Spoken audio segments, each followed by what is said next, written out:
Kako poteka delo družinskega zdravnika v pogojih takih, kot so trenutno? To je težko razložiti nekomu, ki se ne more usesti na moj stol v ambulanti in delati eno tako ambulanto, ki jo delam jaz, recimo, ko pogledam, ko imam 70-80 obravnav dnevno. Jaz ponavadi čisto tako plastično prikažem, tako da je, kako se jaz počutim ob takem delu. In sicer nekako s primerom, da je to, kot da bi avto vozil na avtocesti v napačno smer. Veš, da delaš narobe, veš, da boš naredil karambol, ampak kljub temu voziš v napačno smer, zato ker nekdo od zadaj tišči pištolo vate in te bo ustrelil, če se ne boš ustavil. In lahko vztrajaš, pa upaš, da se ne boš zaletel, lahko pa enostavno zapiraš kraj in izstopiš iz avta. In jaz mislim, da kar se mene, če je prišel ta čas, da izstopim iz tega avta in poskrbim in zase in za pacienta, mislim, da je to moja odgovornost tako do mene in do pacienta. Kaj je pa bil sploh povod, da sem se odločil za tak ukrep? To je pa v bistvu dogodek izpred kakšnega leta nazaj, ko sem delal v eni izmed ambulant, to je bilo v bistvu nadomeščanje enega kolega, takrat sem delal 2 ambulanti hkrati, kar je pogosto ob takem primanjkljaju, kot je v zdravstvenem domu Kranj. To je bil isti dan, ko je prišel v veljavo dopolnitev zakona o pacientovih pravicah, v katerem je bilo takrat na novo zapisano, da naročeni pacienti ne smejo več kot 30 minut čakati na pregled. Takrat sem delal 2 ambulante, naročeni pacienti iz ene ambulante, naročeni pacienti iz druge ambulante, potem so bili nenaročeni pacienti iz ene ambulante, nenaročeni pacienti iz druge ambulante.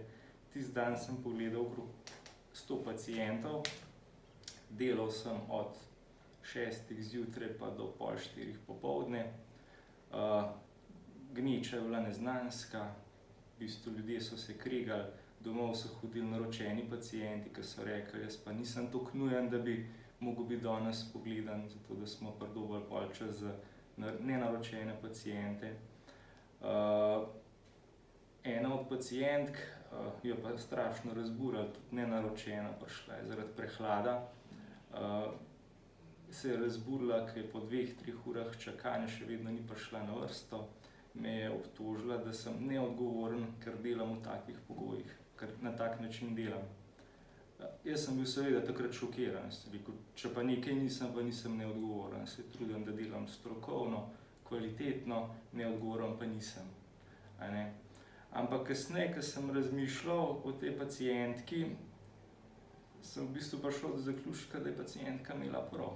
Saj to je res, da jaz delam v taki časovni stiski, s takim tempom, da toliko pacientom na dan pogledam, da grem v ambulanto, recimo po nočnem dežurstvu, brez da bi uro vmes zaspal, to je res neodgovorno. Jaz ne morem garantirati, da sem kot tak po pregledanih tolikih pacientih, da lahko še delo opravljam varno, strokovno in kvalitetno. Takrat sem tudi pacient, ki se opravičil, da je tako, da je mogla toliko čakati, da bom to vodstvo zdravstvenega doma obvestil, kar sem tudi naredil, to je bila moja odgovornost do te pacientke.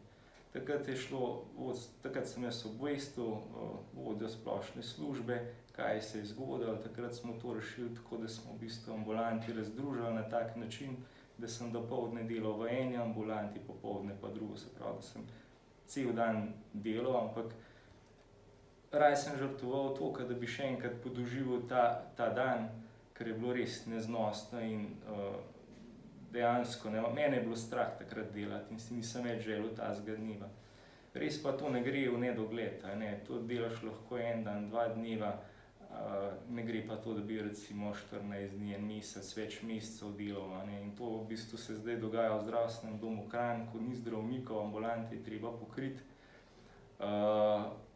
In zaradi tega je prišlo do tega, kar je prišlo. Se pravi, da smo se odločili, da v takih pogojih ne moramo več delati, da je to nevarno, nestrokovno, nekvalitetno, da je nevarno ne le za paciente, ampak tudi za nas kot zdravnike, kar se je tudi v bistvu izkazalo iz teh pogovorov, ki smo jih imeli v zadnjem času, čemer sem bil tudi jaz presenečen, se pravi, da je veliko zdravnikov že utrpeli posledice tega dela, v skrajno škodljivih pogojih dela in nevarnih pogojih dela, tako v obliki delovne izčrpanosti, tako v obliki zdravstvenih težav, napetosti v družini, izgorevanja, tudi v obliki raznih groženj. Tako da edina stvar, kar si jaz lahko očitam, je, da se za ta korak nisem odločil že prej, ker morda, če bi to se zgodilo recimo 1 leto nazaj, pa še več, se danes sploh o tem ne bi več pogovarjali, ker bi morda bilo to že rešeno.